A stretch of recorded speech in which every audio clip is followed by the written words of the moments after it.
नमस्कार, आप सभी का स्वागत है। हिंदू धर्म के प्राचीन ग्रंथ गरुड़ पुराण, विष्णु पुराण, अग्नि पुराण आदि ग्रंथों में कलयुग का वर्णन किया गया है। कलयुग में स्त्री और पुरुष का व्यवहार कैसा होगा, इसका विस्तार से वर्णन मिलता है। आज का मनुष्य यदि इन ग्रंथों में किए हुए कलयुग के वर्णन को पढ़ेगा तो वह भयभीत हो जाएगा। कलयुग का जो वर्णन भगवान श्री कृष्ण ने हजारों वर्षों पहले किया है, यदि आज के समय में देखेंगे तो एक एक शब्द सच साबित हो रहा है। जैसा कलयुग के बारे में कहा गया है वह पूरा का पूरा सच है। स्त्रियों के विषय में जो भी बातें कही गई है उनका एक एक शब्द सच होता दिखाई दे रहा है। आज हम आपको भगवान श्री कृष्ण द्वारा वर्णित कलयुग के बारे में बताने जा रहे हैं।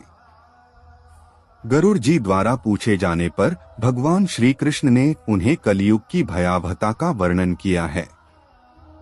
श्री कृष्ण कहते हैं, सतयुग, त्रेतायुग, द्वापर युग और कलयुग ये 4 युग है। इन चारों युगों में कलयुग सबसे छोटा और सबसे भयंकर है। कलयुग ही सबसे दुखदायक है। कलयुग में पाप जब उसके अंतिम चरम पर होगा, धर्म का संपूर्ण नाश हो जाएगा, तब इस भयंकर प्रलय से इस सृष्टि का विनाश होगा। भगवान श्री कृष्ण ने कलयुग में स्त्री और पुरुष कैसे होंगे, उनके कर्म कैसे होंगे, उनका व्यवहार एवं स्वभाव कैसा होगा, इसके बारे में बताया है। आइए आपको संक्षिप्त में बताते हैं। पुराणों में कलयुग का वर्णन किस प्रकार से किया है। सबसे पहली बात, बलवान पुरुष ही सबका स्वामी होगा। गरुड़ पुराण के अनुसार चाहे वह किसी भी कुल में जन्मा क्यों न हो, जो बलवान होगा वही सभी का स्वामी होगा। वह सभी वर्णों से कन्या ग्रहण करेगा। दूसरी बात, कलयुग में जिस भी व्यक्ति के मुख से जो कुछ भी निकल जाएगा उसे ही शास्त्र समझा जाएगा। कलयुग में ढोंग और पाखंड उसके अंतिम चरम पर होगा। इस समय मनुष्य पिशाच, दानव, मुर्दे, श्मशान, ढोंगियों की पूजा करेंगे, उन्हें ही देवता मानेंगे।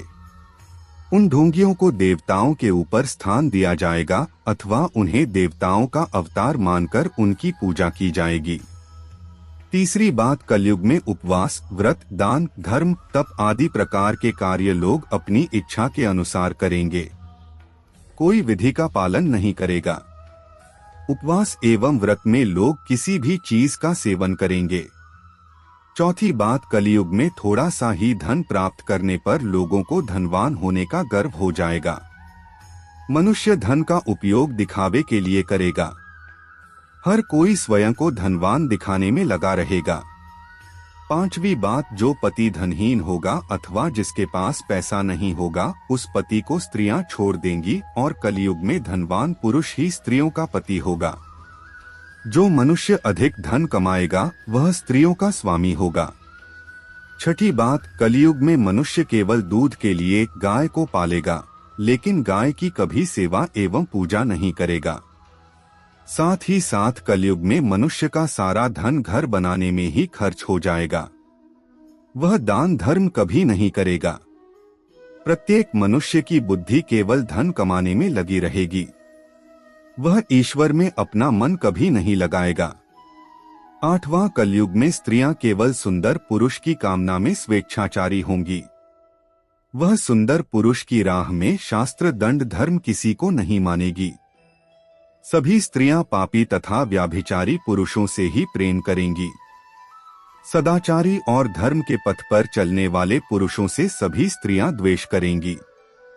नवी बात, कलयुग में मनुष्य को अन्याय करके धन प्राप्त करने में आनंद महसूस होगा। उन्हें दूसरों को दान करने में अथवा दूसरों को भोजन करने में सुख की अनुभूति नहीं मिलेगी। 10 बार, कलयुग में मनुष्य एक एक दमड़ी के लिए स्वार्थ करेंगे। किसी को एक दमड़ी की भी सहायता नहीं करेंगे। 11 बार, कलयुग में लोग बिना स्नान किए भोजन करेंगे। अग्नि देवता एवं अतिथियों का पूजन नहीं करेंगे। कलयुग की स्त्रियां वेश्या लोलुप, छोटे शरीर वाली, ज्यादा भोजन करने वाली, कम संतान उत्पन्न करने वाली और मंदभागी होगी। वे दोनों हाथों से अपने सिर को खुजलाते हुए गुरुजनों एवं पति का अपमान करेगी।